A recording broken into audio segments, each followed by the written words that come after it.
Bem-vindos, senhoras e senhores, à nossa mostra de arte. Uma coleção de óleos e naturezas mortas que tem alguma coisa em comum.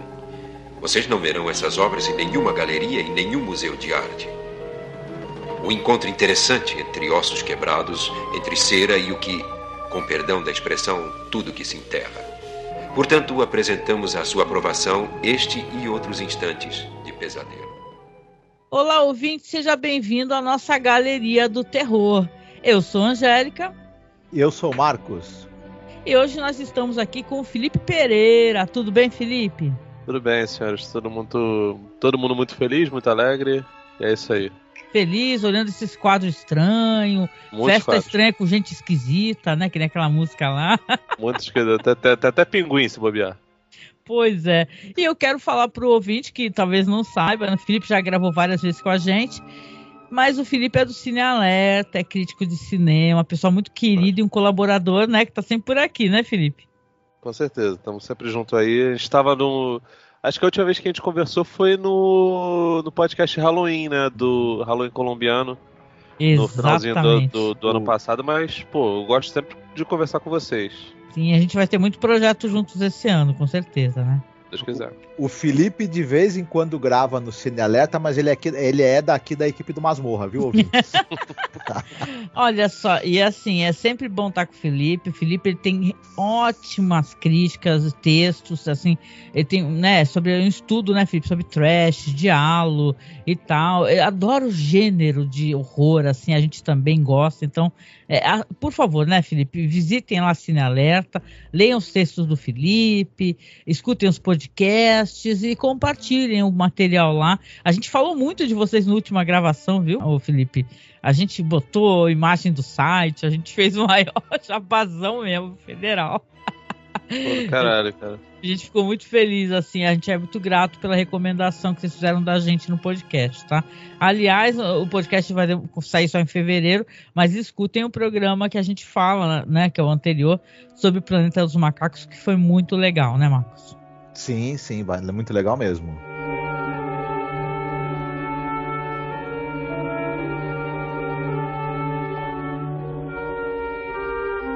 Mas é isso, né, gente finíssima? Aqui, nessa Galeria do Terror aqui, vamos aí para o terceiro episódio, né? Eu tô contando como terceiro, porque sim, né? A gente já falou do piloto e eu já contei como um programa. Dessa vez a gente vai falar sobre um episódio que tem 3 segmentos, tá? Então a gente faz aquela dinâmica, cada um faz uma sinopse, a gente comenta, fala o que a gente achou, o que a gente acha que funcionou, né? Então, dessa vez, os episódios são o Room with a View, né? Que é tipo o quarto com vista, né? O segundo é The Little Black Bag. E o terceiro é The Nature of the Enemy, a natureza do inimigo. E o anterior que eu falei, tipo, a pequena maleta preta, né?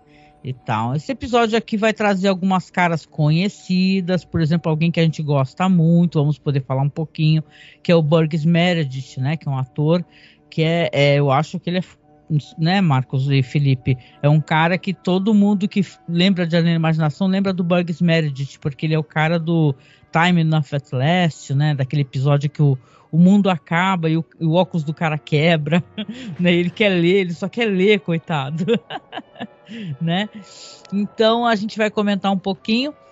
E, claro, assim, a gente costuma começar com uma dinâmica de avisos e tal, mas eu acho que dessa vez a gente já vai se adentrar diretamente aos episódios.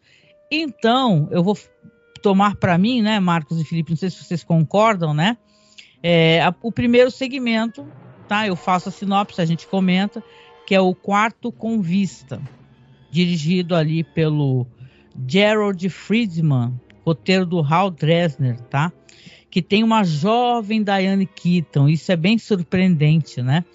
A gente sabe a importância da Diane Keaton e como ela, né, tá escrita na história do cinema ali, né, Felipe? Como a mulher ali do Poderoso Chefão, os filmes do Woody Allen, né? Bom, Noivo Neurótico... É um nome complicado lá, eu sempre esqueço. É Noivo Neurótico, Noivo Nervoso, alguma porra assim. Ela tá e tá muito bem. Aham. Então aqui eu vou fazer uma sinopse breve aqui para a gente poder comentar sobre o Quarto com Vista, né? Bem-vindos todos vocês à Galeria do Terror. Verão uma coleção que não se encontra no museu comum. Temos aqui quadros que representam a vida assim como a morte. Por exemplo, esta tela aqui é uma obra-prima com toda a fúria de ambas. Neste quadro encontraremos os ingredientes do ciúme, um sentimento forte e monstruoso. Intitulamos a tela Quarto com Vista. Aqui a gente começa aqui o episódio com um homem chamado Jacob Bauman, interpretado pelo Joseph Wiseman. Marco recordou, né, Marcos, que é um ator do Dr. No, ele faz o Dr. No, né? Uhum. No filme do 007, né? E ele tá ali descobrindo questões de infidelidade, ele vê a esposa dele, a Layla, que é interpretada pela Angel Tompkins, né? Conversando com o motorista que fica ali limpando o carro, ele é todo gogoboyzão, assim, sem blusa, né? Todo sexy, né? Polindo o carro ali, né? E aí ele vê, inclusive, que a enfermeira dele, que é interpretada pela Diane Keaton, o nome dela é Frances, né?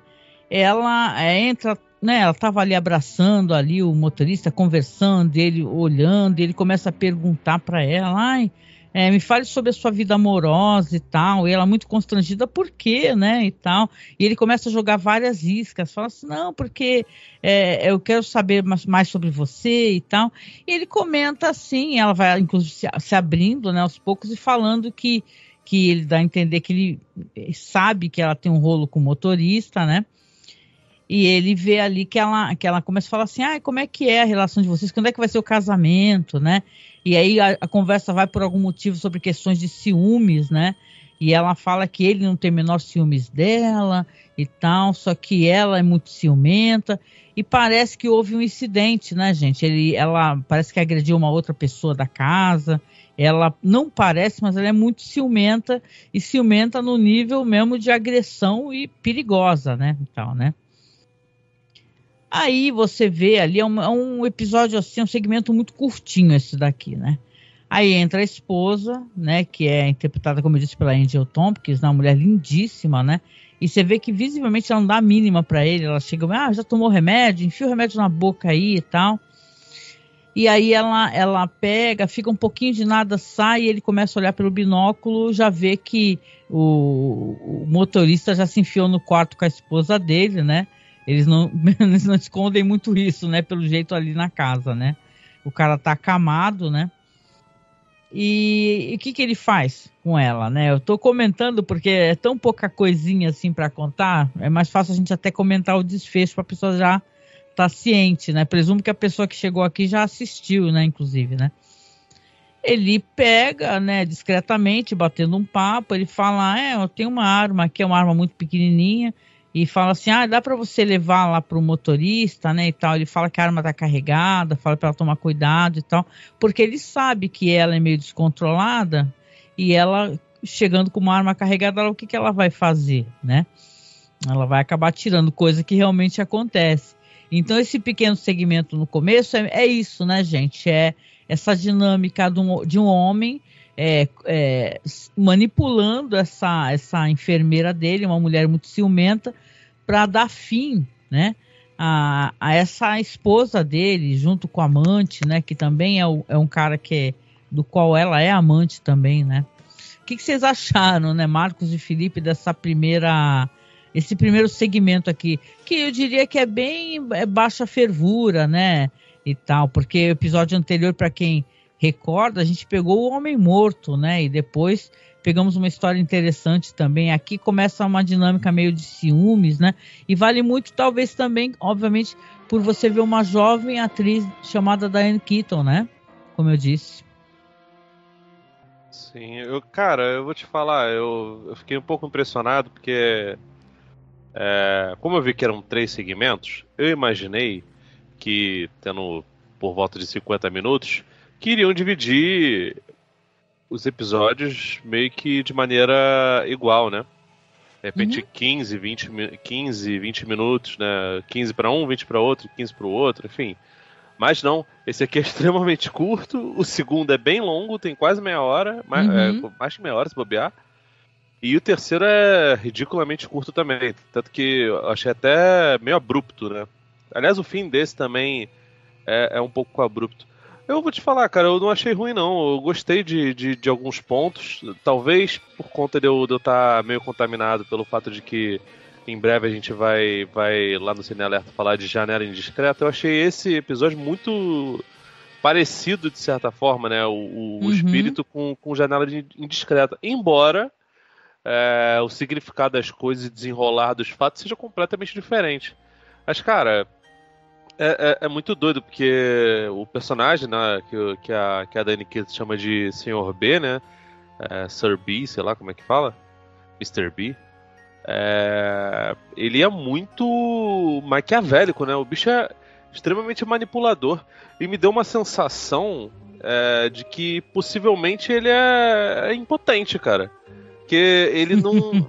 É sério, porque ele não demonstra nenhum tipo de ciúmes pela esposa, ele demonstra mais rancor do que qualquer outra coisa, ele não tem nenhum tipo de ressentimento, ele claramente já percebeu que aquilo dali não é a primeira vez que acontece, essa infidelidade, e ele simplesmente terceiriza, ele vai manipulando a personagem da Diane Keaton para ela cumprir o que ele mesmo não consegue cumprir.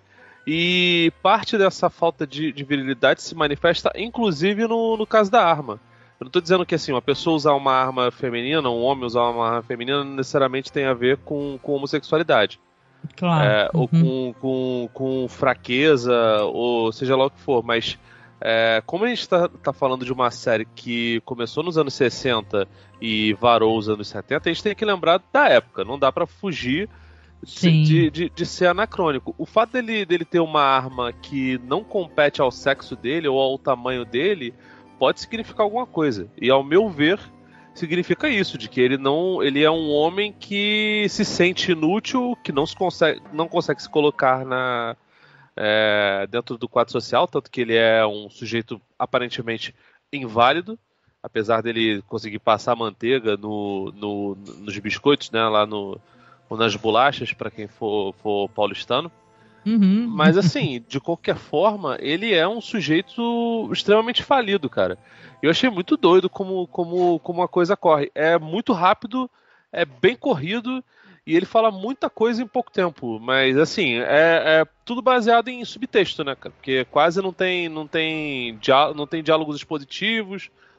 Fora o final, né? Porque o mordomo chega no ponto de falar que o som do tiro não era o som do tiro, era o som de escapamento, porque... do carro.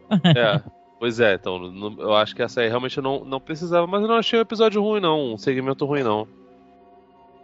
Ele é a cara da época dele, né, Marcos? Eu acho, né? As pessoas gostavam dessas histórias de vingança, né? Episódio anterior a gente viu uma história cheia de gente... corno, entendeu? Corno daqui, corno de lá. Então acho que tem essas dinâmicas aí de vingança, que é uma coisa que faz parte da história de terror também, né, mano? Sim, e tem uma coisa também que tem esses segmentos aí curtos e que tem uma veia meio cômica, irônica, né? Porque esse episódio, de certa maneira, ele também acaba indo atrás de ter uma certa comicidade, né? Que tá meio que nas entrelinhas, é uma coisa que até o Felipe falou, né? A gente acaba achando graça.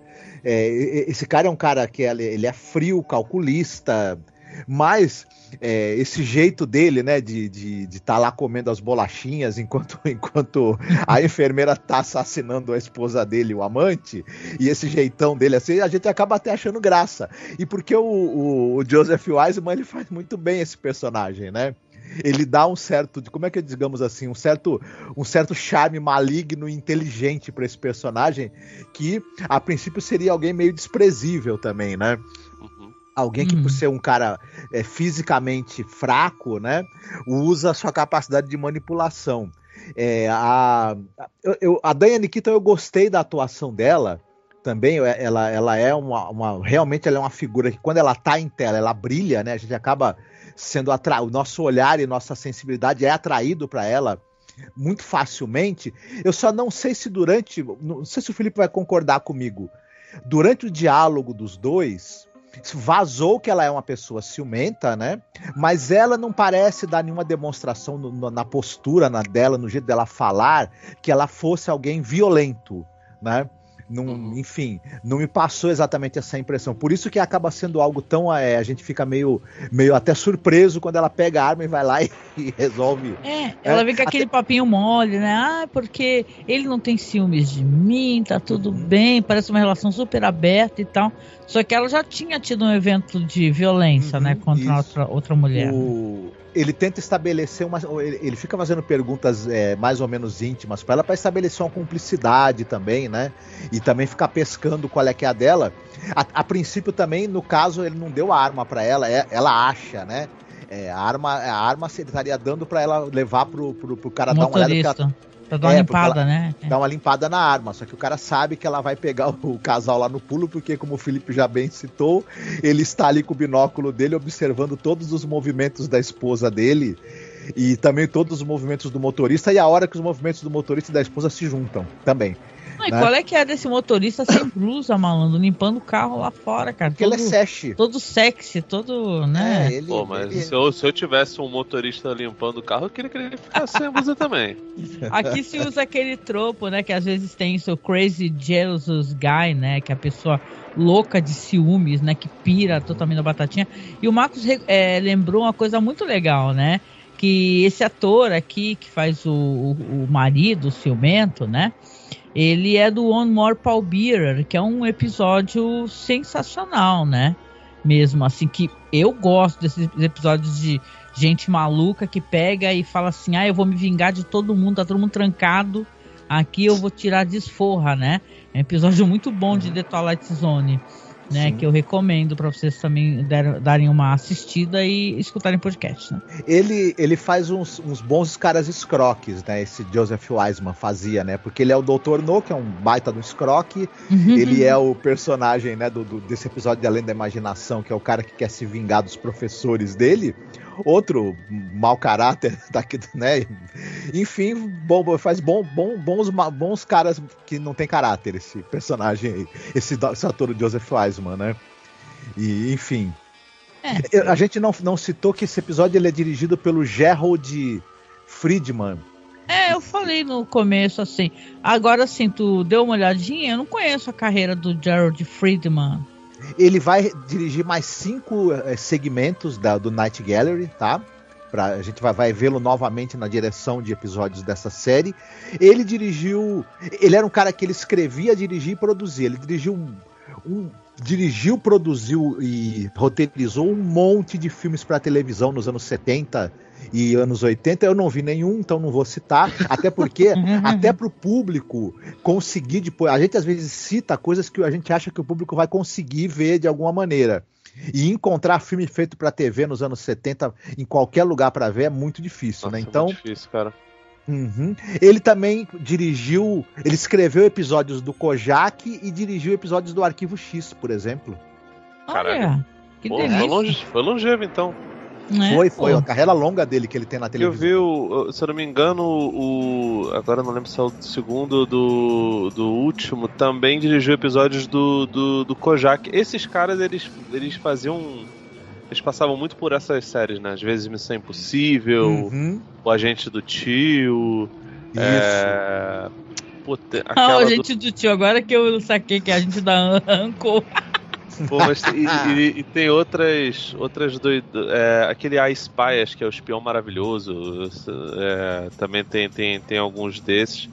Mas, cara, eu achei. Os personagens, pra mim, eles fazem todo sentido. Até a personagem da Diane Keaton, cara. Porque por mais que ela não manifeste que ela é uma personagem violenta, sempre tem a questão de que ela tá conversando com um cara que é paciente dela, né? Que é um patrão. Então, na frente do patrão, você não fala nada.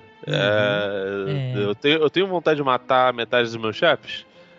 Talvez 80%. Não, e ela fica até numas de falar, de assumir que tá tendo rolo com o motorista, né? Porque não pode, né? Você tá no ambiente de trabalho, né? E você fala, não, mas eu não tenho nada com ninguém, não.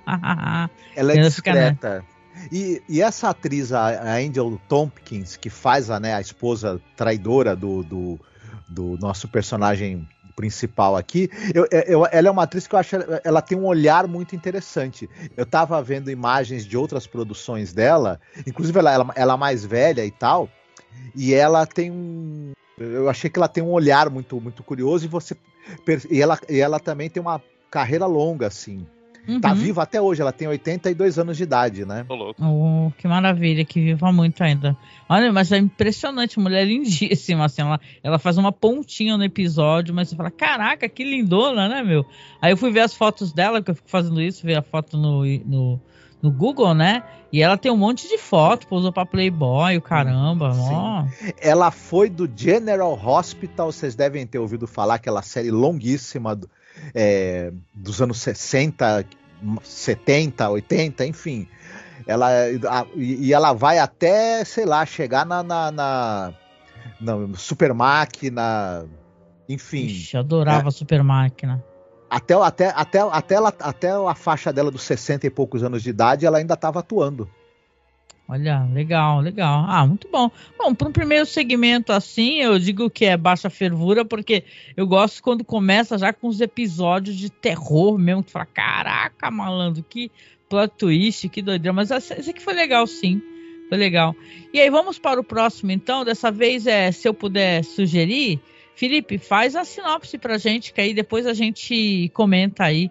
The Little Black Bag, que é escrito pelo Rod Serling, né? Isso. Vamos mostrar a vocês agora um quadro que se relaciona com o tempo. Não aqueles breves momentos dados aos nossos criminosos da história anterior. 10 anos numa prisão não representam nada comparados ao tempo de que vamos falar neste filme. Vamos falar agora de séculos e do que aconteceu com o homem de um século que encontra um objeto de outro século. Intitulamos o quadro A Pequena Valise Preta. Pelo menos no serviço de streaming que eu vi, tava A Pequena Pasta Preta, né? Que, cara, eu acho muito doido como os episódios do Night Gallery, tem tempo que eu não revejo os Além da Imaginação, mas me parecia ter um pouquinho mais de contexto, né? Aqui o Red Serling, ele é meio... Ele é o host, né? Na acepção da palavra, e fica passando a bola, né? E aqui já começa no meio da ação, aparentemente é um lugar todo branco, onde uma pessoa que trabalha com controle de viagem no tempo faz um relatório, porque aparentemente uma valise, né, uma pasta de médico do ano de acho que 2098, né? Acabou indo pro passado, se eu não me engano, é a parte contemporânea, né? Deve ser 1969 e 70. Foi esquecida, né? O cara tá relatando, né? Esqueci. Isso. E aí, depois ela é encontrada por um personagem que tá em situação de rua, que vem a ser o personagem do Bucks Meredith. Ele se auto-intitula Dr. Fall, mas aí... Pra ser bem sincero, eu não entendi muito bem se ele é de fato um médico que caiu em desgraça ou se ele acha que e enfim. Ele é um médico que caiu em desgraça. Aliás, o nome dele é um trocadilho ótimo, né? É fall, né? De queda. Pois é. E é doido porque ele é interpretado pelo Bugs Meredith, que já tinha, obviamente, feito várias participações em séries do Rod Serling, que em 66, uns anos antes, tinha participado como um dos... sei lá, talvez depois do César Romero e da Mary Weather, né? Era o principal vilão da série do Batman, né? Do Mary Weather, não, Julie Newman, enfim. Fora o Pinguim e o Coringa, acho que fora a Mulher Gata e o Coringa, o Pinguim do Bugs Meredith devia ser o personagem principal, né? É verdade. Entre os vilões. Anos depois, obviamente, ele fez o Mickey lá na cinesérie do Rock, né, nos anos 70 mesmo. E, enfim, a história se desenrola a partir daí. Ele acaba descobrindo como mexer com essa valise. Essa valise possibilita que ele trabalhe fazendo algumas outras coisas. E o final é um final meio trágico. Apesar de que, assim, é muito curioso, porque é Night Gallery, a tradução literal não é Noite do Terror. Tem momentos ali que flerta muito com o horror, né? É sempre um suspense, um cinismo absurdo, mas não tem nada muito explícito. Ele inclusive corta bastante perto de acontecer um golpe ou uma cena chocante, ele para a imagem e bota pro momento seguinte, e aí você percebe a merda que aconteceu. Que deu, né? E, cara, acontece muita coisa. É muito doido, porque eu gosto muito do Burgess Meredith, sempre achei ele um ator sensacional. Ele é um cara muito icônico e muito character actor, né? E aqui, cara, é impressionante, porque ele mostra duas linhas do tempo. As duas linhas do tempo, simplesmente as autoridades, ou quem quer que seja, ignora os perigos os perigos da vida toda, né? Porque, enfim, o Dr. Fall, ele é um médico que caiu em desgraça e que está em situação de rua. Praticamente vive de esmolas, né? É mendicância beber, mesmo. Né? Ele é alcoolista, ele bebe e tal, né? Sim. Exatamente. A primeira cena dele, ele briga com o parceiro que ele acabou de conhecer ali, porque o parceiro bebeu mais vinho do que deveria e deixou ele sem nada. E aquele vinho seria o almoço, a janta e o café da manhã, o café da tarde, sei lá. Esse monólogo é muito triste, né? Seria meu café da manhã, meu almoço. Caralho, cara. É bem triste. Um pouco dramático, né? Mas enfim, cara, e durante o episódio ele vai lidando com aquela coisa, ele consegue ler, consegue fazer algumas operações. Mas é incrível, cara, como você percebe que o capitalismo ele destrói muitas pessoas, né? Porque o cara que tá com ele, do lado dele, ele sugere pra ele: vamos tentar vender essa valise aqui numa loja de penhores, você com certeza vai conseguir 10, 12 dólares por ela. Caramba, irmão. O bagulho... Eu quero uma garrafa de gin. O que você tá fazendo? Salvando vidas. Caraca, é impressionante. Ele é extremamente ganancioso. E lá no final, quando acontece uma merda grande, um assassinato, né?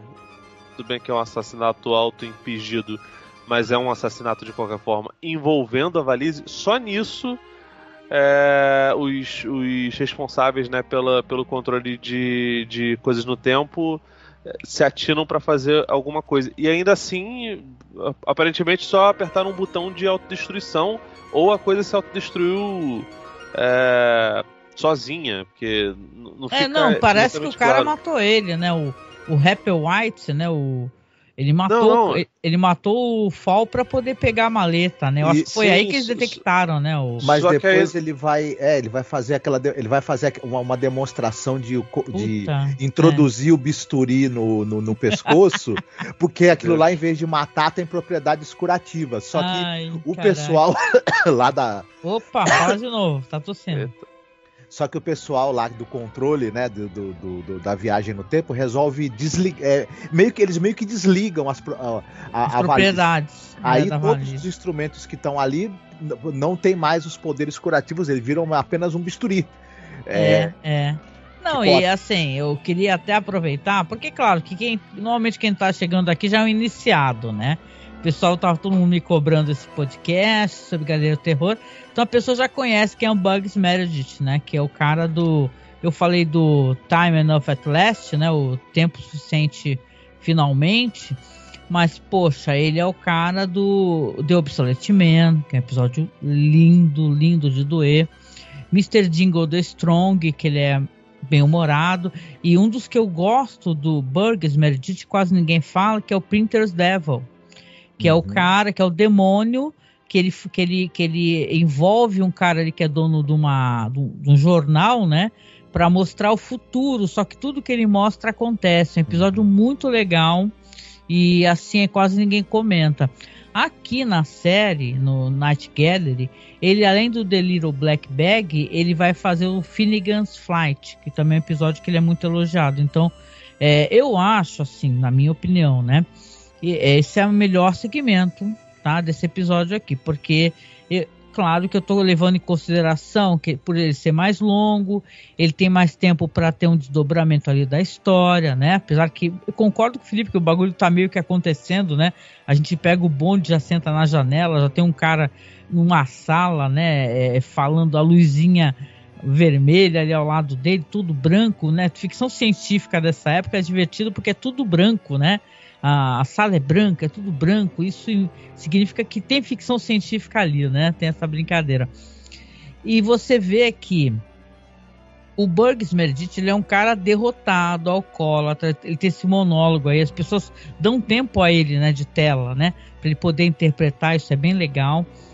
E você vê que quando ele vai fazer o primeiro procedimento, porque essa maleta, ela tem um negócio, ela tem um dispositivo que, vamos supor, sei lá, tumor no joelho. Aí ele vai ali no negocinho, seleciona tumor no joelho, aí levanta um visorzinho redondo, mega sci-fi anos 50, assim, você vai pegar a seringa tal, numeração tal, tantas quantidades de líquido dentro. E sei lá, ou então cirurgia, tu pega certo bisturi. É como se a medicina, ela fosse uma coisa meio que assim, já tá tão evoluída a medicina que, olha, você tem que fazer uma operação no pescoço, tu pega bisturi tal, com negócio tal, vai depender sim da tua habilidade, mas vai depender também de você seguir, né, meio receita de bolo, né, pelo que eu pude entender. E ele não tem autoestima, então parece que ele vai para um local que é um misto de hospedaria, com, sei lá, local de pinguço, e por aí vai, né? E eles lembra que tem um cara doente, que ele tá de cama, tá acamado, tá no fim da vida lá, ele fala, eu lembrei de fulano, né? E ele porque quer subir para tentar ajudar esse homem que tá com câncer, né? Aí até tentam segurar ele e falam, não, deixa esse cara em paz, o que você tá fazendo? Né, e tal, e ele sobe e ele faz os procedimentos e milagrosamente, porque sim, a gente está falando de ficção científica, fantasia, né, ele depois, né, mesmo com o cara tentando impedir, ele faz ali a cirurgia, tira o tumor do cara, e o cara já desce ali nas escadas com ele, né, gente, é uma coisa bem, como é que eu posso dizer, é uma coisa bem rápida ali, né, a história, né, só que esse cara, eu achei uma coisa sinistra, eu quero até perguntar para vocês. Esse ator, o Tio Wills, né, que é o Hepplewhite, primeiro que ele tem uma maneira de falar que é muito estranha, muito sinistra. Ele faz umas caras e bocas muito esquisitas, né? Como meio assim, ele fica olhando meio de lado, como assim, porra, eu tô querendo beber, esse cara não vai no penhor para levar essa maleta e tá salvando vida, né, e tal. Ele só muda a cara dele, meio que concatena na cabeça dele a ganância, né, e tal, porque enquanto um tá pensando em reconstruir a carreira, né, de maneira meio, sei lá, meio atabalhoada, porque não são as habilidades dele, sim as habilidades dessa maleta praticamente mágica, não é? Onde ele pode exercer a medicina de uma maneira muito certeira, né? E curar muito rápido. Então ele já está imaginando o Burgess Meredith, o personagem dele, que ele vai chegar na frente da comunidade médica e vai falar, se eu enfiar esse bisturi no meu pescoço, o que vai acontecer? Porque ele acha, e talvez seja possível, que ele fazendo isso, ele vai se autocurar, né? Aplicando uma injeção, algo do gênero, né? Só que esse cara que tá com ele, o ator, ele é muito estranho, eu acho isso muito fascinante, né? Ele tem uma voz esquisita, ele tem uma atuação estranha, então enquanto o Burgess Meredith está ali voando, olhando pro espelho, pensando no futuro, que ele pode sair, né, desse buraco, o cara tá pensando em ele ter para ele essa vantagem, e que essa maleta, na verdade, ela vale muito mais. Entendeu? Que a gente vai descobrir que ele vai querer assumir esse papel, né, de ser o médico, ele não sendo médico, né? Então a cena quando ele, depois a gente sabe o que aconteceu ao personagem do Burgess Meredith, né, o William Fall, que ele foi assassinado pelo Hepplewhite, e o cara entra para falar com a comunidade médica com um bisturi enorme, que parece uma faca de passar manteiga no pão, né? Enorme. E a congela, né? A cena congela, você chega a ser engraçado, né? Não é a intenção, mas acaba sendo até engraçado. Você fala, putz, mas esse cara enfiou, né? Porque até um dos caras que está assistindo fala assim, se tu enfiar essa faca no pescoço, vai cortar várias artérias e vai morrer, basicamente, né? E a câmera congela e depois só sai os caras falando e o corpo dele sendo levado por uma maca, né? Não, essa, né? Essa parte da pausa é engraçada, mas o resto é tudo muito pesado. Mas, cara, vou te falar, eu tava pensando sobre esse episódio e o aviso pro rapaz, ele só acontece quando o falso Dr. Fall, né? O amigo dele, enfia o bisturi. E aí, enfim, toca o alerta. Pelo que eu entendi, não é. Pode ser que você. Enfim, como o negócio é meio que aberto, não tem muita explicação, pelo menos não nessa parte. Pode ser que o cara realmente tenha matado o Dr. Fall, sei lá, esganando, matando com as próprias mãos, fazendo alguma coisa assim. Ou dando aquele tradicional Parece tapa. ele pegando o bisturi, né? O Rapper White pegando o bisturi enquanto o cara tá conversando com o espelho, né? Pelo menos foi o que eu lembro ali, né? Não, verdade, ele faz isso mesmo. Ele usa algum material da maleta e é quase que uma coisa mágica, né? Se você usa pro mal, já desativa, né? É meio a maleta do Gato Félix, né? Mas, enfim, e quando ele enfia no próprio pescoço, acontece o alerta. Eu não sei se, tipo assim, do jeito que o sujeito como ele enfiou no cara e enfiou nele mesmo, talvez o bisturi não faria o que ele imaginava que ia fazer. E o sujeito com armas médicas, né, armas entre aspas, acabou se suicidando, e o suicídio que ativou o alerta de que pode ter dado alguma merda. Então, assim, de qualquer forma, ele estar com a valise não serviria de nada, porque ele não tem habilidade de médico. Um médico saberia mexer com aquilo dali e conseguiria fazer coisas que... Como ele meio que curou o garoto, o filho da porto-riquenha. É uma cena bonita, por sinal, né? A cura da menina, assim, é linda. Toda a tensão da mãe, o desespero dela ali, toda a sequência é muito boa. Na mão do Fall, aquilo dali funciona. Na mão de um sujeito que não é exímio de nada, não funciona. E tem uma coisa humanizadora nesse personagem. Você percebe que conforme ele vai curando as pessoas, ele vai se curando, né? Ele começa a ver nele sentir que ele é uma pessoa melhor, que ele pode melhorar, né? Que ele tá ajudando as pessoas, né? Então isso é bonito pra caramba. Tanto que ele fala, você vê que ela fala em espanhol, né? Como é que é? Deus lhe abençoe, né? E ele fica emocionado, viu que ela falou pra mim, Deus lhe abençoe, né? Então é muito interessante, porque o quanto ele estava crescendo enquanto ser humano, o outro estava reduzindo, estava indo mais para baixo ainda, né? Só pensando assim, na ganância. E se você pensar no fato deles serem pessoas em situação de rua, no caso do Fall, ele já tinha sentido o gosto do que é ser um cara louvado. De repente você ser completamente invisibilizado é um negócio que, cara, dói a alma, né? Embrutecido, né? Embrutece a pessoa. Ele se torna... Ele é meio que deusificado, ou pelo menos elevado ao posto de herói. Pô, cara, é um negócio muito forte. A mensagem é muito forte. Só que, pô, cara, é um humor ácido e um cinismo que corta pra caramba. E, cara, eu não sei, pelo que eu entendi, o sinal tocou, não foi nem porque ele matou o Fall, não. Foi porque o sujeito se suicidou. Porque ele foi tão idiota. Nessa decupagem, né? Nessa edição, parece isso, né? Eu, na minha interpretação, achei que foi meio que um delay, né? Cara, recebemos aqui comunicação que foi utilizada de maneira incorreta. Pode ser também, até porque como é uma parada de viagem no tempo, pode não ser muito preciso. Pô, os caras já esqueceram a maleta, que vacilo, né, meu? E sabe o que eu acho legal, essa cena do cara na sala conversando com essa pessoa no outro lado da linha? Porque depende da interpretação dele, né? Porque pra ficar interessante, não tem mais nada, só tem essas coisas estranhas, aquela mesa de vidro. Um monte de botão, cara, muito bom, né? Porque, caraca, me lembrou a gente comentou uma vez sobre o Creepshow 2, me lembrou muito a cena do Creepshow 1. Aquele segmento, acho que é um dos últimos, acho que é o final, aquela cena das baratas. Que é também sim. um ambiente todo branco, assim, foi, caraca, o Stephen King e o George Romero não foram nem muito longe, né, na referência, porque, cara, e é muito bom, né? Pô, não, tamo no futuro, tudo branco. Mete um headset horroroso lá, azul, tá tipo a gente aqui gravando.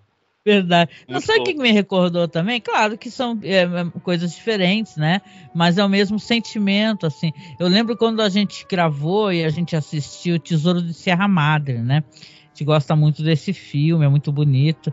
E tem uma cena de cura no filme muito poderosa, sabe? Porque um dos integrantes lá que vai lá fazer a prospecção do ouro é um velhinho que ele é chamado no meio da noite para poder tentar socorrer uma criança numa região ali, numa localidade, e a cena é de uma beleza, né? Então você vê que o processo de cura, né, e tal, e o velhinho também, ele é dado ali como se fosse um deus, né, Marcos? E o cara, nossa, a cena é quase, sabe, do Rei Leão, ele levantando a criança, assim, a criança que estava semi-morta, assim, mó bonito, me lembrou disso de certa maneira, mas isso também depende da atuação, creio eu, do Burgess Meredith, que eu acho ele um ator muito inspirado, sabe?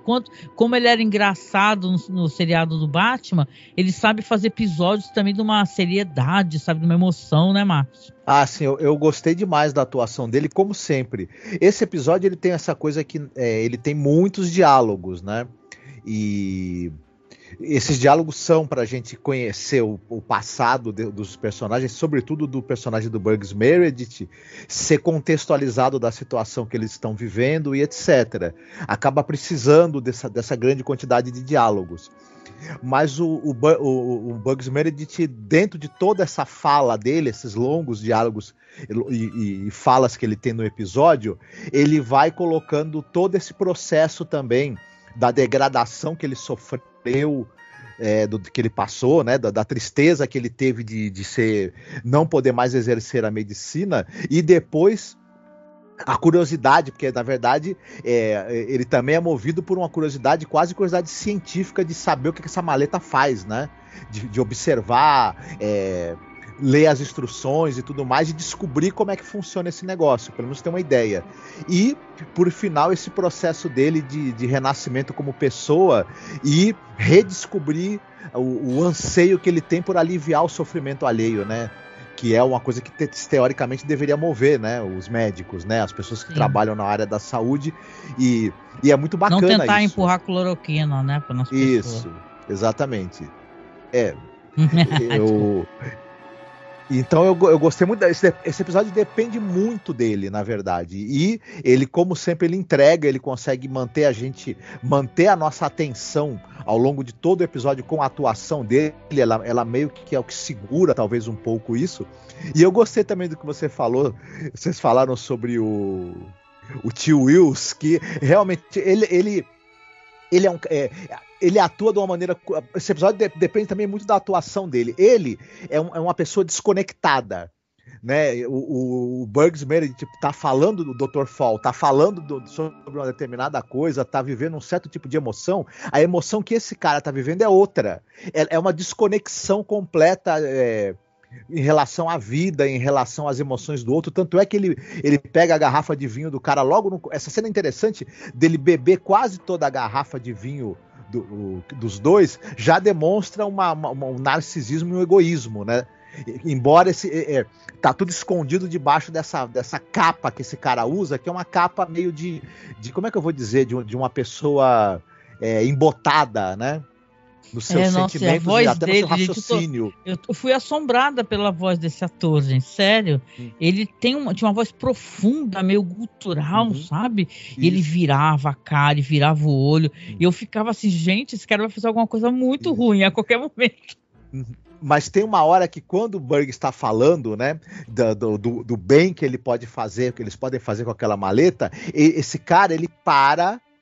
Ele abre a boca e começa a ficar imóvel, olhando para cima, como se ele tivesse tido uma espécie de iluminação nesse momento. Só que é uma iluminação pro mal. Ele fala, meu Deus, entendi que eu posso usar isso daí para ficar rico e famoso.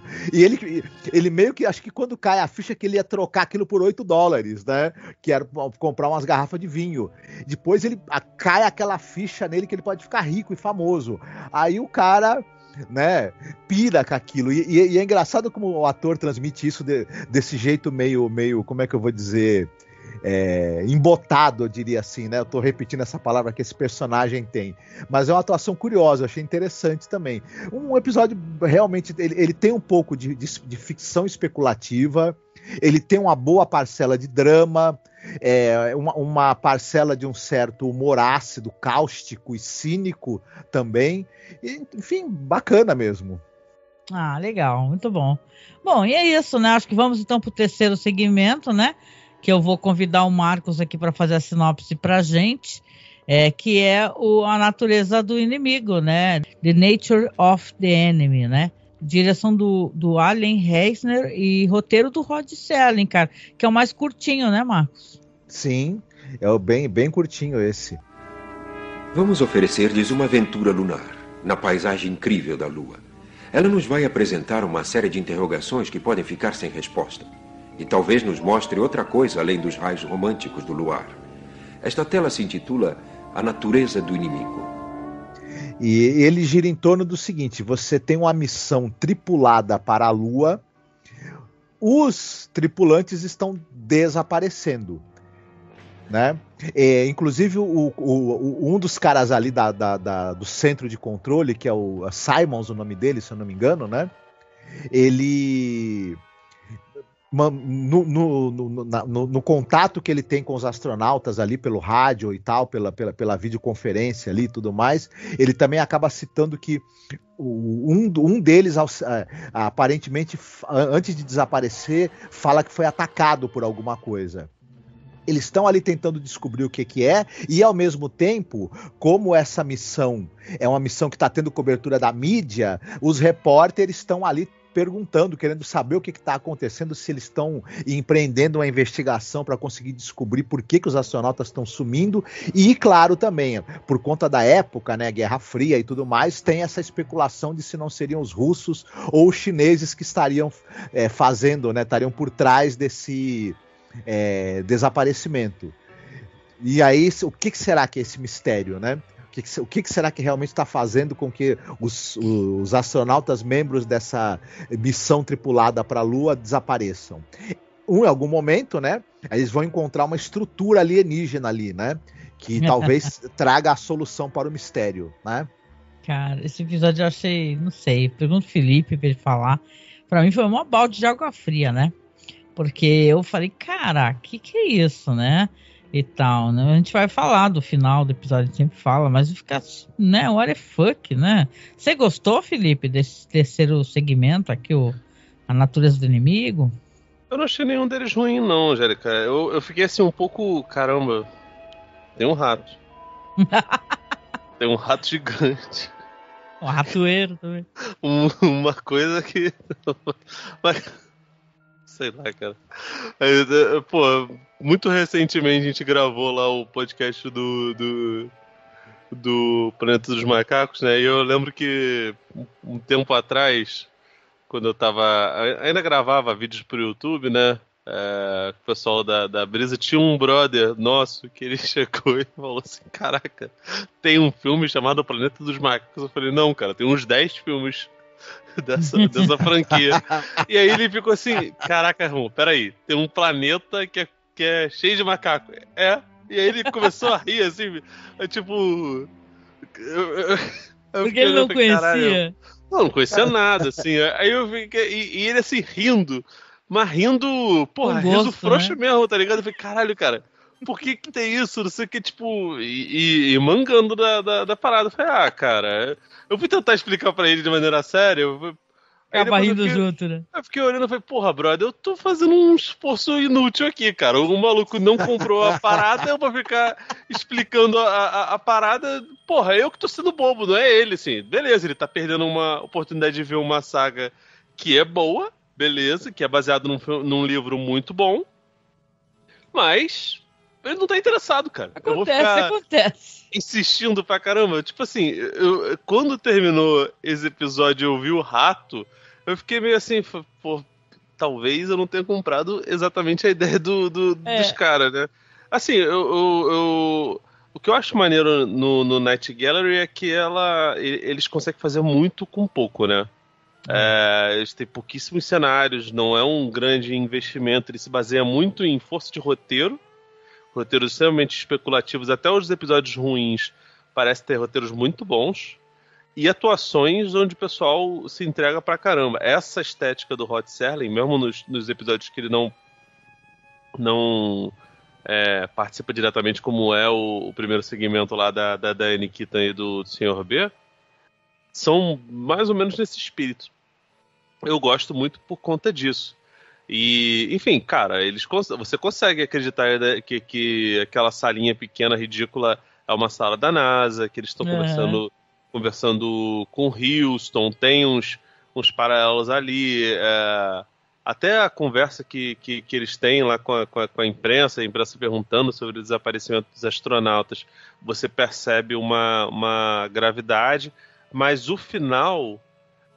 ele foi todo preparado para ser um negócio apoteótico. Quando aparece aquilo dali e é um negócio meio jogado, a execução claramente ela não atingiu nem perto do que a premissa tava propondo, né, cara?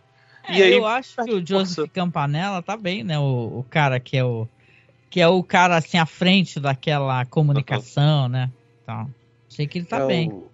Eu vou te falar, parabéns pro Joseph Campanella, viu? Porque o que ele leva a esse papel a sério é um negócio inacreditável, sabe?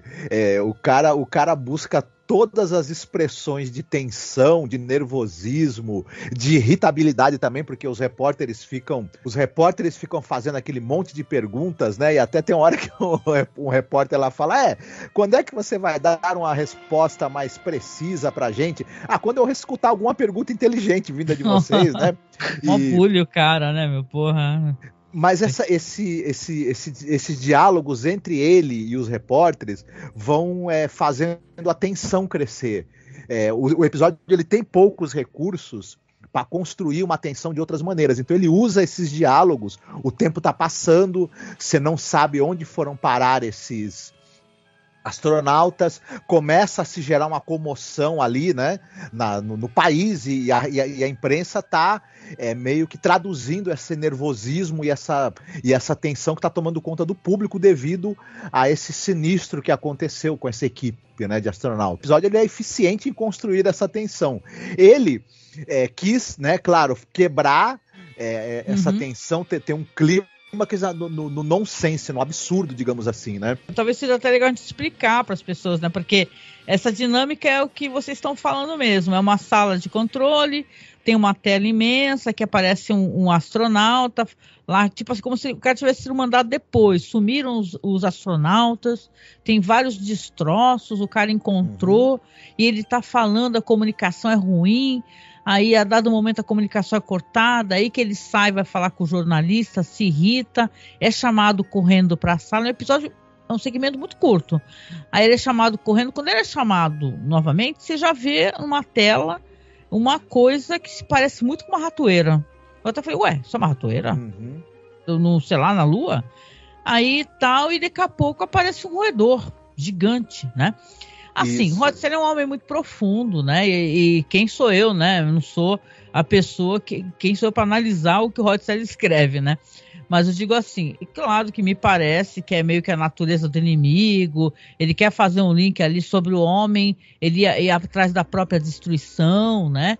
E tal, afinal o homem foi para uma ratoeira, como o rato também vai para uma ratoeira, né? E tal, né?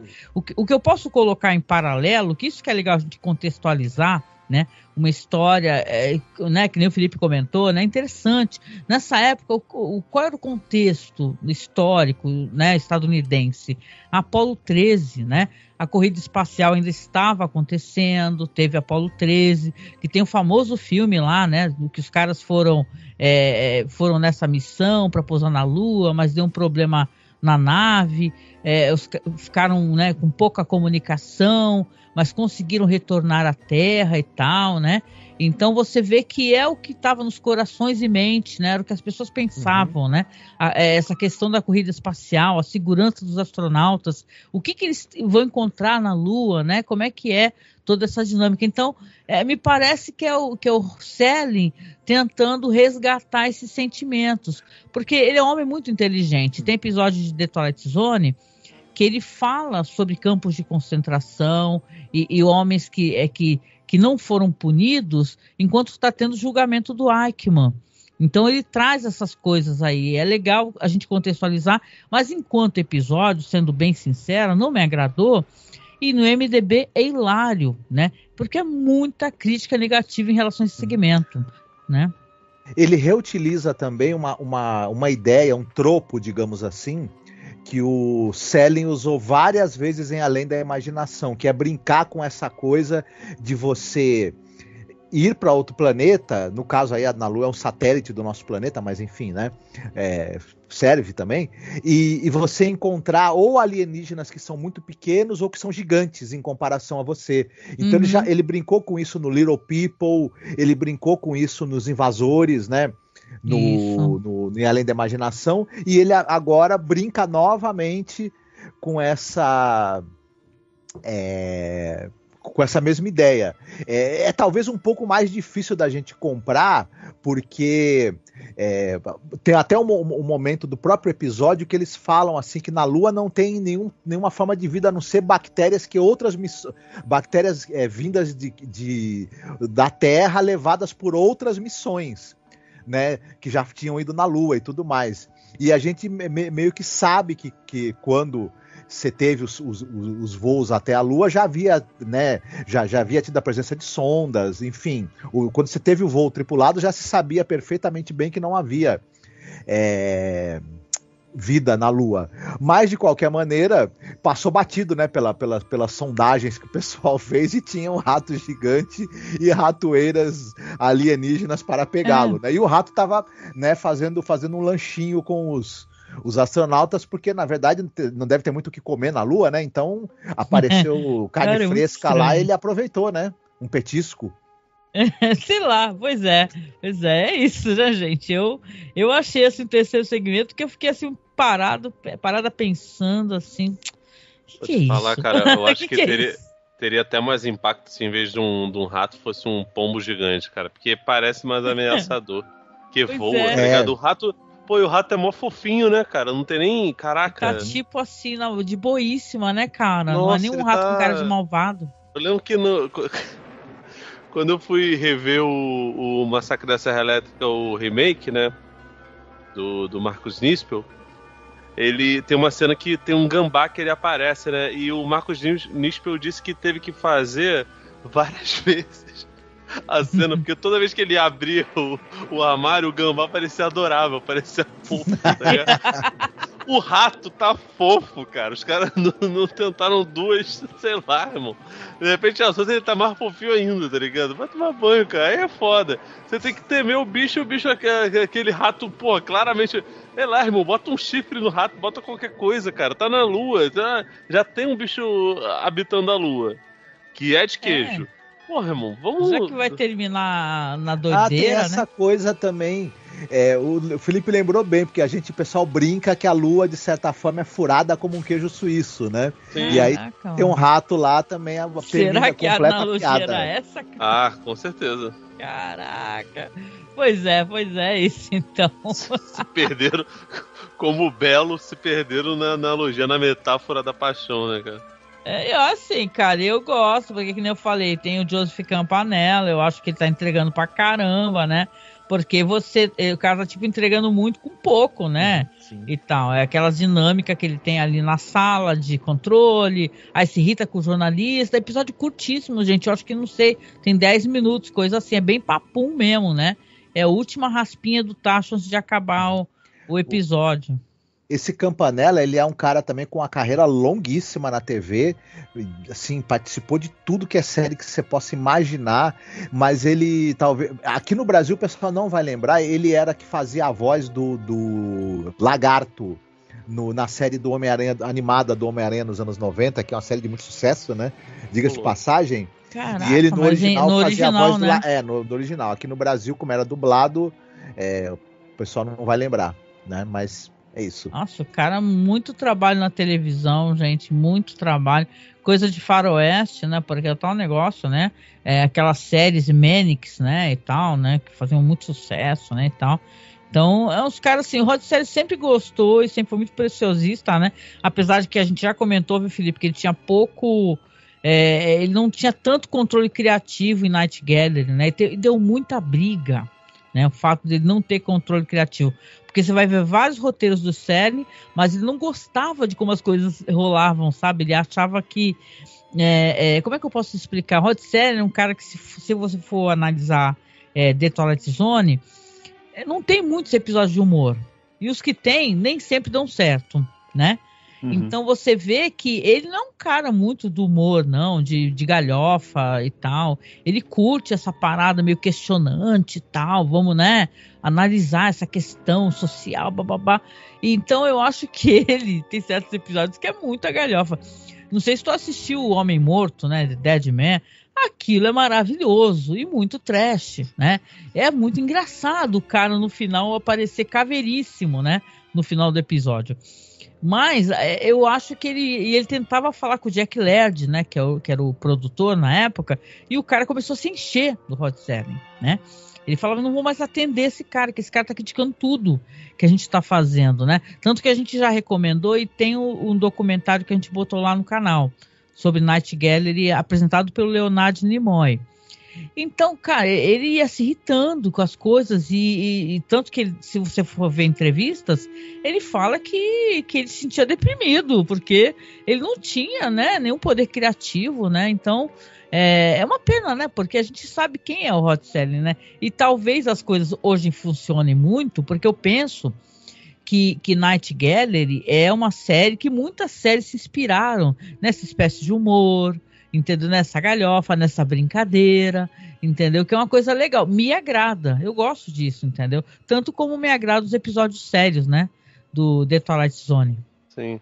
Pô, aliás, cara, eu vou te falar, eu não lembrava da abertura da série. Que abertura maneira, cara. A música é linda também, né? Do cara do... Aqueles quadros vindo assim, a música alta pra cacete, um monte de cena que enfim, eu não vi muitos episódios, não. Eu espero de fato que todas aquelas cenas gráficas apareçam realmente na série, não seja uma enganação tremenda. Eu imagino que não, porque, pô, os caras não iam filmar... Não matem minha ilusão. Mas eles não iam filmar... É tudo cena, assim, utilizada, assim, graças Felipe, a Deus. estranha, né? Cenas estranhas, por sinal. Que a série é permeada de cenas esquisitíssimas, né, viu? Gente fazendo careta e tal, é bem... É um terrorzão, assim, com sci-fi, é legal. Eu gosto muito de Night Gallery. Não, e os episódios mais tranqueira e mais absurdos não chegaram ainda, viu, Felipe? Nossa, tem o Vincent Price em 2 episódios maravilhosos aqui mas é para outra temporada, na segunda temporada. O próximo episódio vai ter uma das minhas atrizes que eu mais adoro, que é a Agnes Moorehead, né? No Certas Sombras na Parede. Nossa, essa mulher, ela aparece assim nos episódios, já fico, né? Então vai ser interessante comentar, né? Mas assim, de uma maneira geral, se eu for fazer uma análise assim, esse episódio eu gostei do segmento que é o segundo mesmo, né? Com Bugs Meredith. E você, Marcos, qual que você gostou? Eu gostei mais do segundo, mas eu gostei dos 3 episódios, eu me diverti, né? Mas eu achei que o que tem mais, assim, digamos, substância é o segundo também. O Felipe já gostou mais no geral, né, Felipe? Eu gostei, assim, o terceiro, o final pra mim é caído, mas de resto, cara, eu achei os 3 legais. Agora o segundo é disparado melhor, né, cara?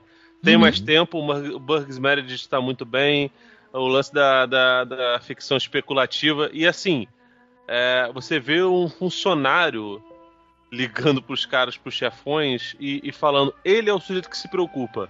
O cara pobre é o cara que se preocupa. O médico que tá caído e tá em desgraça e que é mendigo, ele é quem se preocupa. O resto das pessoas não se preocupam. Você vê como é que a sociedade está doente nas duas linhas do tempo, né? Uhum. Isso é um tapa na cara das pessoas. Eu acho sensacional a forma como o episódio lida com essas coisas, né? Por mais que tenha muita galhofeira, pô, tem muita coisa boa também, cara. Ah, muito legal, muito legal.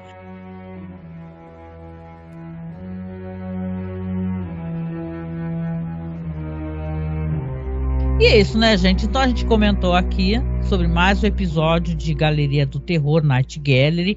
Eu quero agradecer a você, Felipe Pereira, falar para você convidar as pessoas para conhecer seu trabalho, né? Vai ficar tudo linkado na descrição, seja no Spotify, no site. Leia a descrição, tá? YouTube, acessem lá. E queria que você convidasse as pessoas, né, Felipe? Faça o seu trabalho também, meu amigo. Bom, gente, chovendo no meu olhado, né? Falar o quanto eu gosto de gravar com vocês, de conversar com vocês. O esforço que vocês fizeram sobre o Além da Imaginação e sobre as coisas do Rod Serling é um negócio que para mim é impressionante e muito bom. Obrigada. Porque é um material de pesquisa muito rico. Eu não sei se tem um material parecido, por exemplo, na gringa. E mesmo que tenha, cara, conteúdo disso em português é muito difícil. E os esforços que vocês fazem de pesquisar vai lapidando ao ponto de hoje em dia vocês serem meio que especialistas. Então, obrigada, eu gosto muito de gravar com vocês, também pelo fato de vocês saberem muito do que vocês estão falando, cara. E, cara, se vocês quiserem verificar as coisas que a gente escreve, tá lá no cinealerta.com.br. Eu gravo podcasts lá e sai pelo menos uns 3 textos por semana normalmente. A gente eventualmente fala sobre faroeste, fala sobre filmes de artes marciais, do orientais, fala sobre filmes de máfia, mas fala principalmente sobre filmes B, filmes de horror, que acho que é o que mais compreende a gente, que a gente mais gosta de falar, né? Nós três, o Douglinha também, aquele safado gostoso demais. Mas é isso, gente. Eu adorei conversar com vocês. Espero que futuramente a gente possa participar de mais episódios de Galeria do Terror. E é isso. Um abraço aí pra todo mundo. A gente gosta muito de gravar com você. E a gente, né, Marcos? A gente se sente da mesma maneira em relação a você, ao seu trabalho, do Alexandre também, né? Estendendo ao Alexandre, ao Davi, né? Que o quanto a gente gosta também do que vocês fazem, viu? De todo o coração. Ah, eu sou fã de vocês. Os textos que você tem escrito também sobre os filmes do Sérgio Corbucci, aquilo lá, vou te falar que caiu outra lágrima quando eu vi também. Que lindo, é verdade, maravilhoso. Muito bom, gente. Então é isso, né, a gente? Você está acompanhando aqui o podcast. Já percebeu que a gente está chegando, né, quase na metade do projeto. Então, não deixe de comentar, tá? De compartilhar tanto o vídeo do YouTube como o nosso feed lá. Os podcasts saem no masmorracine.com.br, mas saem no Spotify também. Dá uma acessada nos links abaixo aqui, que vai ter um feed exclusivo para ele, para facilitar as pessoas e porque eu também gosto de deixar organizadinho, né? O que a gente faz, assim, os projetos separadamente, mesmo a gente tendo esse site aí tão, né, antigo, né? Eu penso, né, em relação ao que é um podcast no Brasil, né? Esse ano a gente já vai fazer 15 anos que está gravando aí o Masmorracine, o MasmorraCast. Então a gente vai fazer uma ação lá em agosto, tá? Para poder receber os áudios de vocês. Se você quiser deixar seu recado, falar como é que você conheceu o podcast, tá? Você tem tempo até agosto para mandar um áudio pra gente lá para contato.cinemasmorra@gmail.com. Manda que a gente toca, tá? Deixa no assunto lá assim, 15 anos, que aí a gente já vai separando e coletando o seu áudio, tá? Então finalizo agradecendo, tá? O que você veio aqui nos escutar. Fale pra gente as suas impressões, se você concorda, discorda. E, por favor, se você puder, nos apoie. O seu apoio é importante para manter o podcast, para manter o nosso servidor bonitinho lá, com todos os podcasts, tá bom? Você pode apoiar pelo Padrim, pelo Apoia-se, pelo Colabore aí, ou mandar um Pix pra gente. Nosso Pix é super fácil, é apoiomasmorra@gmail.com, tá? Então a gente recebe o seu Pix, deixa bonitinho lá na nossa conta da Caixa Econômica Federal e paga as contas do site. Você vai estar nos ajudando a sobreviver nessa internet de meu Deus, né? Então, um abraço para você, abraço para todos. A gente se encontra aí no próximo podcast sobre Galeria do Terror, né, gente? Fiquem bem, cuidem-se. Até mais, gente. Um abração aí para todo mundo.